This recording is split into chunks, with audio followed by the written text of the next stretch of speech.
Hello बच्चों, स्वागत है आप सबका आपके अपने इस यूट्यूब चैनल आकाश अकेडमी में। बच्चे आज आपके लिए लेकर आया गया है 20 महत्वपूर्ण क्वेश्चन जो आपके बोर्ड एग्जाम के लिए बहुत ही महत्वपूर्ण है बच्चे। तो इस 20 क्वेश्चन को आप पूरे रट लीजिए, आपके एग्ज़ाम में एकदम अच्छे तरीके से आने का चांस है बच्चे। यह क्वेश्चन बहुत ही इम्पोर्टेंट है, आप जल्दी से इस क्वेश्चन को याद कर लीजिए, ठीक है। चलिए क्वेश्चन स्टार्ट किया जाए। बहुविकल्पी क्वेश्चन बच्चे जो मार्कशीट पर आधारित होता है, ठीक है। इस सभी क्वेश्चनों को आप बारीकी से पढ़िएगा। पहला क्वेश्चन कर रहा है बच्चे, आप देखिए एक एक करके सबका मैं आंसर जो है आपको बताते रहूँगा, ठीक है। सभी क्वेश्चनों को आप अच्छे तरीके से याद करिएगा, ठीक है। जैसे कि यहाँ पर क्वेश्चन नंबर फर्स्ट कर रहा है बच्चे कि रानी केतकी की कहानी के लेखक हैं। कौन लेखक हैं? रानी केतकी के लेखक जो है, मतलब रानी केतकी की कहानी जो है, इनके लेखक कौन है बच्चे? तो इनके लेखक हैं कौन?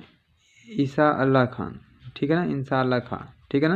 यानी ऑप्शन नंबर कौन सही होगा इसका? ए वाला सही होगा, ठीक है।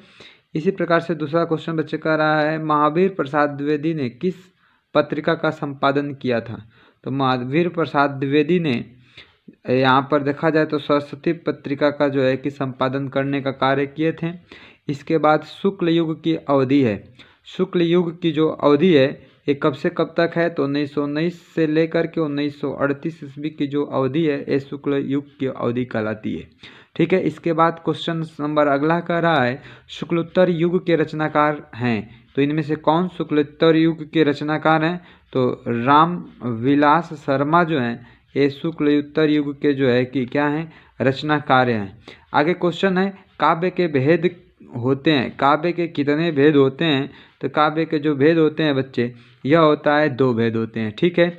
इसके बाद क्वेश्चन नंबर अगला कह रहा है, कृष्णाश्रयी काव्य धारा के कवि हैं, ठीक है। मतलब इस काव्य धारा के कवि कौन हैं? तो इस काव्य धारा के कवि जो हैं ये हैं सूरदास, ठीक है। अगला क्वेश्चन है, मित्रता निबंध के लेखक हैं। मित्रता निबंध के लेखक कौन हैं? तो मित्रता निबंध के लेखक जो हैं रामचंद्र शुक्ल हैं, ठीक है।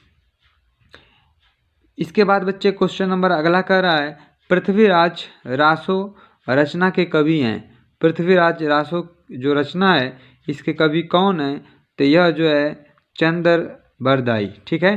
चंद्र बरदाई जो हैं यह पृथ्वीराज रासो को जो है कि लिखने का कार्य किए थे, ठीक है। चलिए क्वेश्चन नंबर अगला क्वेश्चन है, रीतिकाल की प्रवृत्ति नहीं है। रीतिकाल की प्रवृत्ति इसमें कौन सी ऐसी है जो नहीं है?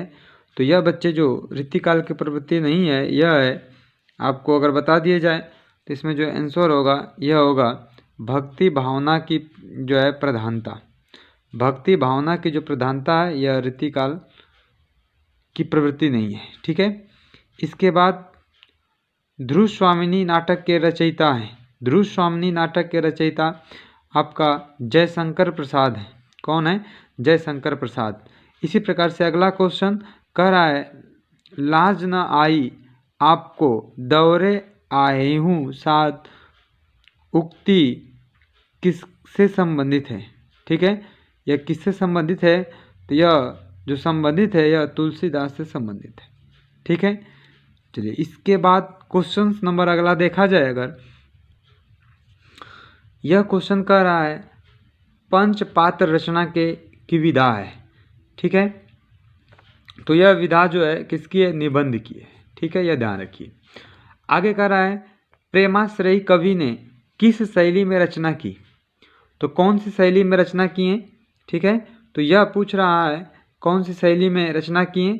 तो इन्होंने जो है कि मनस्वी शैली में जो है क्या किए थे? रचना किए थे। आगे क्वेश्चन है, कह रहा है भक्ति की प्रमुख प्रवृत्ति नहीं है। भक्ति की जो प्रमुख प्रवृत्ति है वो कौन सी नहीं, मतलब इसमें कौन सी नहीं है? तो कह रहा है कि इसमें से जो होगा आपका आश्रय दाताओं की प्रशंसा, यह जो है भक्ति काल की प्रमुख प्रवृत्ति नहीं मानी जाती है, ठीक है। आगे कह रहा है इनमें से छायावादी कवि हैं। कौन छायावादी कवि हैं? तो जो छायावादी कवि हैं इसमें छायावादी वो हैं जयशंकर प्रसाद। इसके बाद क्वेश्चन अगला है, कह रहा है रीतिकाल के कवि नहीं है।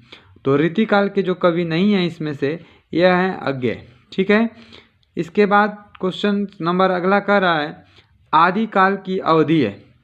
आदिकाल की जो अवधि है यह 1000 से 1350 ईस्वी की अवधि को मानी जाती है। ठीक है, इसके बाद क्वेश्चन अगला कह रहा है, यह कह रहा है अजातशत्रु के रचयिता हैं। अजातशत्रु के रचयिता जयशंकर प्रसाद हैं। ठीक है, आगे कह रहा है रामचरितमानस के रचयिता हैं। रामचरितमानस के रचयिता जो हैं तुलसीदास हैं। ठीक है, आगे है रत्नावली पत्नी थी। रत्नावली पत्नी थी तो यह तुलसीदास की पत्नी थी। ठीक है, यह ध्यान रखिए। तो बच्चे ये था 20 क्वेश्चन जो बहुत ही आपके लिए इम्पोर्टेंट महत्वपूर्ण कर सकते हैं, जो आपके एग्ज़ाम में अच्छे मार्क लाने के लिए एकमात्र साधन है। ठीक है बच्चे, इन सभी क्वेश्चनों को आप तैयार करिए और अच्छे से प्रैक्टिस करिए, क्योंकि ये क्वेश्चन आपको फिक्स रहने वाले हैं जो 20 नंबर ला करके एकदम परफेक्ट देंगे। ठीक है, उम्मीद होगा कि यह वीडियो आपको अच्छा लगा होगा। अगर यह वीडियो अच्छा लगा होगा तो आप इस वीडियो को लाइक करिए, शेयर करिए, साथ ही साथ सब्सक्राइब करिए। ठीक है, और बने रहिए हमारे इस YouTube चैनल में। फिर मिलेंगे आपको इसी प्रकार से अगले वीडियो के साथ। तब तक के लिए धन्यवाद।